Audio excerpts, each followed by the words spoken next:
네, 안녕하세요. 2021년 6월 30일 오후 2시 34분이고요. 현재 시장 추세 방향에 대해서 보겠습니다. 자, 어제 같은 경우에는 제가 이 7일선의 돌파인지 아니면 7일선이 꺾이는 이제 하락 패턴인지에 대해서 말씀드렸었는데요. 어제 이렇게 7일선을 지지하는 모습이 나와 주었고 위에 양봉이 나와 주었기 때문에 저 같은 경우에도 다시 롱으로 진입을 했다가 충분히 이 상단 쪽에는 익절을 했습니다. 익절을 마무리하고 다시 꺾이고 있는데요. 지금은 거래를 하지 않았고요. 현재는 자, 이렇게 패턴이 이 상단을 찍고 하방으로 내려오는데 7일선을 깨는 음봉이 나와 버렸어요. 이거 굉장히 부정적이죠. 자, 이 7일선을 깨는 음봉이 나왔기 때문에 이 MACD도 갑자기 급작스럽게 꺾이는 느낌이 나오고 있는데 제가 어제 말씀드렸던 이 7일선이 꺾일 가능성이 있고요. 현재 자, 이렇게 되면은 이 강력한 저항이 되겠죠. 다시 저항이 될 가능성이 있기 때문에 갑자기 이렇게 꺾이게 된다면 공매도를 진입하는 게 좀 유리해 보인다, 이렇게 볼 수가 있겠습니다. 자, 근데 이렇게 항상 100%는 없기 때문에 이렇게 꺾인다고 해도요, 당연히 돌파할 가능성도 물론 있기 때문에 항상 매매를 할 때 이 시점에 공매도를 몇 개를 걸어 보겠지만, 이렇게 걸어 보겠지만 혹시나 하는 이 돌파 마감이 되면은 또 봉이 이 7일선 위에 안착되는 양봉이기 때문에 MACD도 가다가 다시 이렇게 다시 반등이 나올 가능성도 있습니다. 그래서 저는 여러분들께 꼭 말씀드리고 싶은 게 7일선을 기준으로 매매를 하셔야 되는데요. 여기가 공매도가 될 수가 있고 공매수가 될 수 있는 그런 자리라고 보시면 됩니다. 이 7일선이라는 게.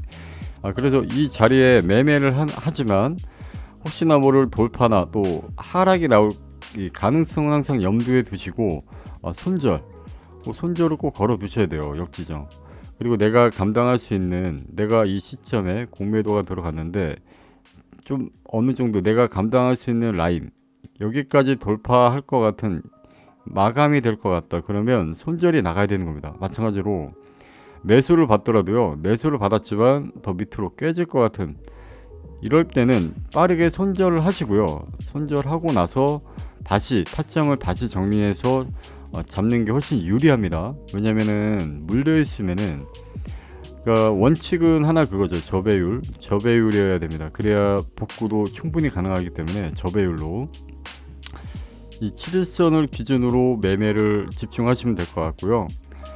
자, 지금 보게 되면 저 같은 경우에는 이쪽 이 상단부와 조금 더 위에까지 이 공매도를 걸어놨고요. 만약에 체결이 되면은 조금 지켜보다가 또 혹시 말도 안 되는 장대 양봉의 캔들이 나올 가능성이 있다고 보여진다면 손절이 나갈 겁니다. 그리고 다시 이 하단부에 이게 확정이 된다면, 4시간봉이 확정이 되는 양봉이라면은 손절이 나가고 다시 하단부에 매수를 받아보겠죠. 자, 그래서 일단은 제가 볼 때는 하락 추세로, 지금 단기 시간봉에서는 하락 추세로 이어나가고 있는 모습이 나와주고 있기 때문에 이 단기 대응을 좀 하셔야 될 것 같고요. 자, 이렇게 보실게요. 자, 여기 저항이 있고 한 5분 봉을 한번 보겠습니다. 자, 5분 봉을 보게 되면 이 볼린저 상단 부분 보이시죠?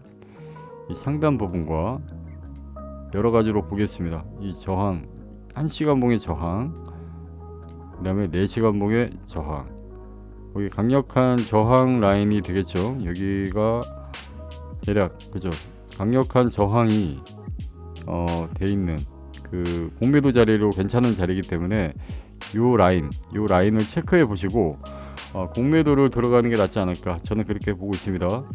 그리고 이렇게 공매도 자리가 이렇게 내가 정했지만 항상 5분봉에 나오는 이 볼린저 상단까지 찍고 다시 빠지는 경우도 상당히 많기 때문에 항상 이 5분봉에 볼린저 상단도 한번 체크해 보시고 강력하게 이 자리가 뭐 30분이 됐든 뭐 1시간이 됐든 강력하게 맞물리는 그 자리가 있어요. 앞으로 1시간이 지나게 되면 뭐 3시쯤에는 거의 맞물리겠죠. 여기 5분봉의 저항과 맞물리기 때문에 5분봉에서 나올 수 있는 MACD의 최대치, 자, 지금 같은 경우에는 MACD가 최대치를 발휘하고 있는데요.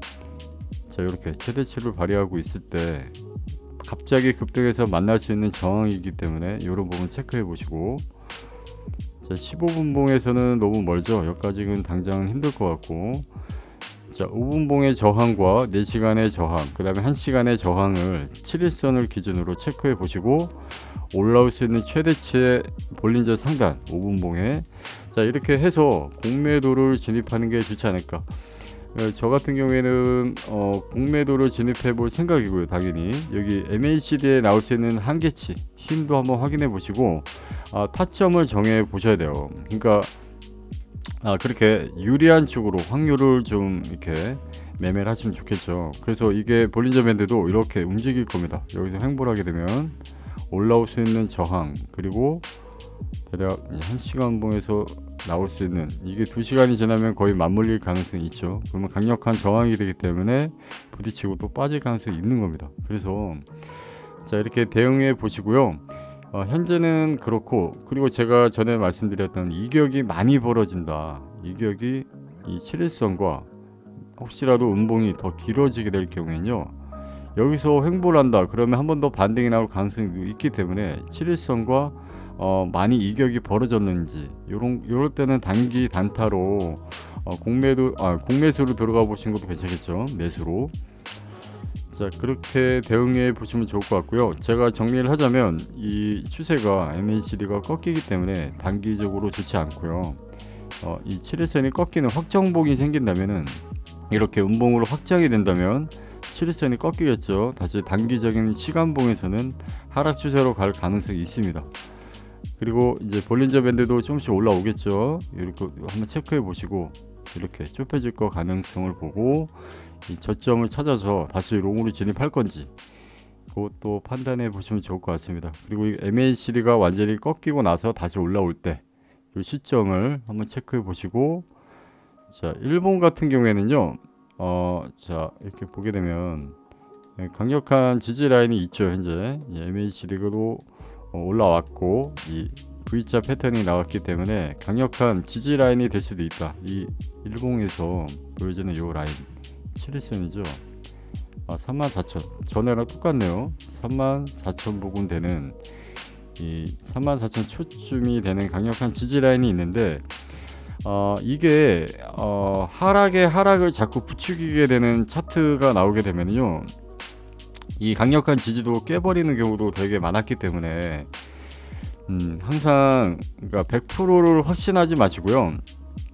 이 지지 라인이 강력하지만 물량을 받았는데 더 깨진다고 하면은 빠르게 손절하시고 다음 타점을 기다려보는 게 좋을 것 같다. 그렇게 그러니까 손실을 최소화시키는 게 중요하니까, 만약에 내가 손절이 나갔는데요, 그 손절한 가격보다 다시 더 올라오게 될 경우에는 좀 짜증날 수 있잖아요. 그럴 때 다시 잡더라도요, 그게 더 안전합니다. 항상 그렇게 패턴을 그렇게 대응한다 생각하시면 될 것 같고요. 영상은 짧게 이렇게 마무리하고 제가 또 필요하면 다시 영상이나 댓글을 남겨보도록 하겠습니다. 마지막으로 구독과 좋아요 좀 부탁드리겠습니다. 감사합니다.